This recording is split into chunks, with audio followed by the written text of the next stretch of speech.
Hey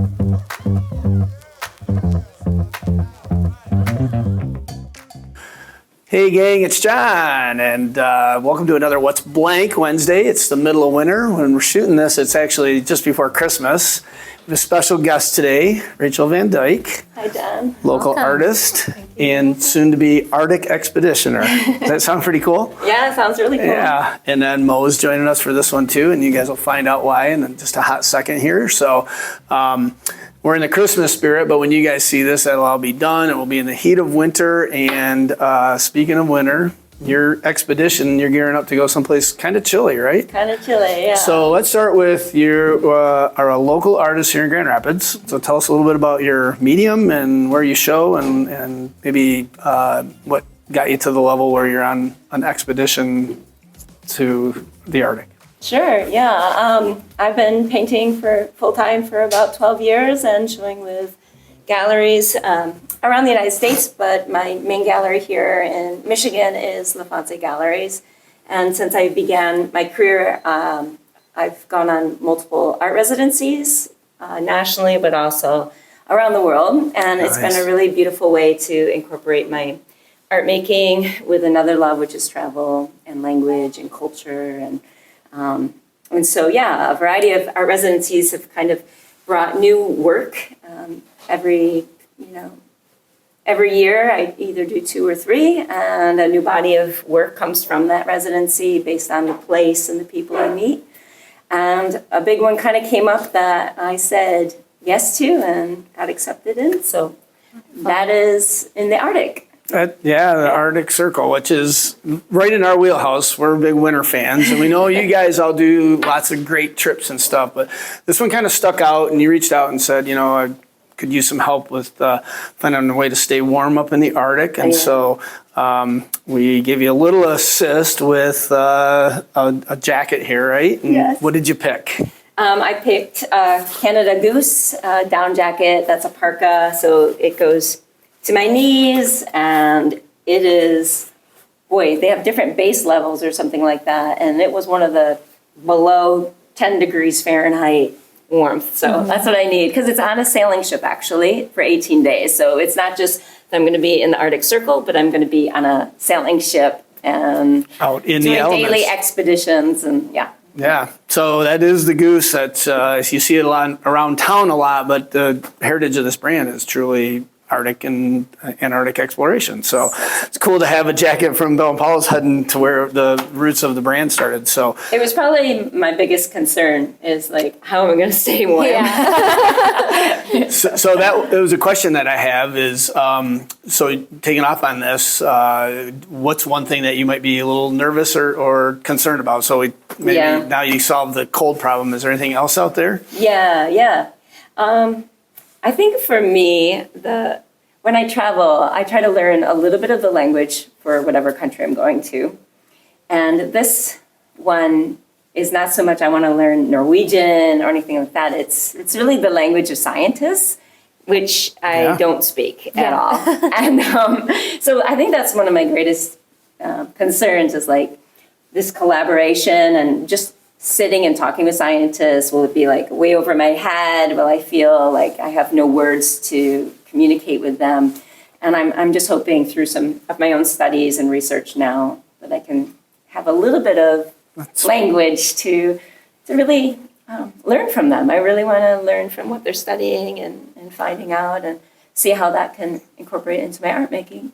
So it is a science-based expedition. What is the purpose of this whole thing? Yeah, so Open Bay Center, which is out of Canada, is the nonprofit that hosts it. It's been going on for about 15 years.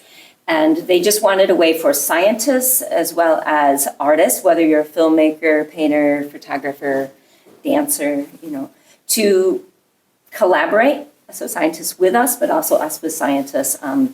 And to potentially show works of art in any form that have been influenced by our travels and by collaborating with scientists and what they find. That's very lovely. I think that's how we bridge the gap between nature and art and getting people interested in both avenues for exploration, because you can explore outside, but exploring yourself too and creating work that's inspired by the outdoors is something that is just Yeah, you can gain so much passion, so much energy from it too.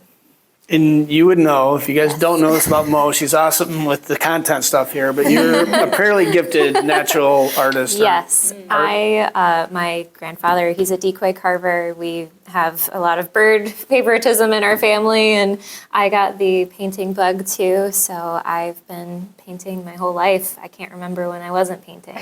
And I paint animals, I paint dogs, I love painting birds. You should come and paint polar bears. I will absolutely go. Maybe one day. I will go paint polar bears, absolutely. But exactly as you're saying, bridging the gap between science and nature and finding that inspiration is what keeps art, I think, breathing for me too. Yeah. And when I go on the residencies, wherever it is, I don't know what colors to bring, what might influence me. And this is a big one because I'm just literally going to be stuck on a ship. So what do I bring with me to help me feel like I can express what I'm kind of taking in? Lots of times, artists will go back home and probably create works of art. I tend to like to try to create it while I'm on the residency. Really? Okay. So, that's always my goal. And so it'll be interesting to see what I might bring along or what I choose not to bring along, what boundaries might. Do you have limits? Do they give you a set Yeah, amount there's no studio. You can't show up there in cases of... I'm going to try, but You are your own personal studio. yeah. We actually we have to share a bunk, room, and then we get a desk. But otherwise, I might be on the ship, whatever that's called, the planks. Or, No, not the planks. That's bad. If they ask you to walk the plank, don't do that. Up on deck, I think. The deck. Yeah. So I'll be on deck, maybe. Maybe my fingers will freeze. I have no idea.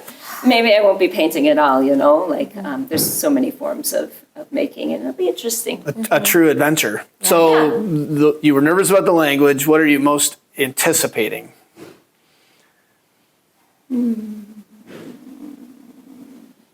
Pause. I know for me, it would be the environment. What does the sky at night look like up there? What is, it's an area of the world that is so foreign to me, I wouldn't know what to look forward to. So that would be, I would be anticipating that. Yeah. You see pictures and you kind of just, you have an idea, right? You have an idea in your head. I think as an artist, it's just simply, I'm anticipating what it will create from inside me. I know of an artist that went up towards the Arctic, and all of her work was pink and fun. And that's how I kind of am in general, is like, that's how I want to paint and I want to express. But maybe it'll be complete opposite, and it'll just be what everyone anticipates, which they say, bring white paint. I don't know. I really don't know. I am interested in seeing, most of my work is generally landscape or figurative or equestrian still life works. But will this really bring out, something that I really do care about, which is sustainability, climate change issues? Will it speak of any of that? Maybe subtly, maybe profound. I don't know. I'm anticipating that. Really. Awesome. Yeah. Cool. All right. So people can see your work right now because you have it in the studio here in Grand Rapids. Yeah. This trip, when might they see some of your work? So the trip is April 14th, and by early May, I'll be done with the trip, but it'll take a few weeks to because there's no internet. Can you believe it? How are you going to survive? I can't post right away. So people have to wait, which is really different for me because I'm such a get it down, get it now out there. But so that also will be interesting. It's just to kind of just take it in instead of putting it out so quickly like I normally do. And maybe, by mid-May, we'll see a body of work, hopefully that was influenced. And after that, the potential of a gallery group exhibition. So a lot of the collaborative work that's done with scientists and other artists on the ship are shown as a group in museums or galleries throughout the country, or even in other countries, because this is an international trip. So there could be the excitement of a group show sometime. Yeah, nice. I that love would that. be fantastic. So if they want to follow you on Instagram, Right. where would they find you? All right. At Van Dyke R. Perfect. Thanks. And we're going to try to share some stuff as we get it through our feeds when you send tag stuff. Yeah, I'd love to. So as much as that as we can get, it'll be in the spring. You guys will probably see this. So Can I show off the coat? absolutely. Look at this. Make it look good. Yeah, that's pretty beautiful. Stunning. Cozy. Perfect.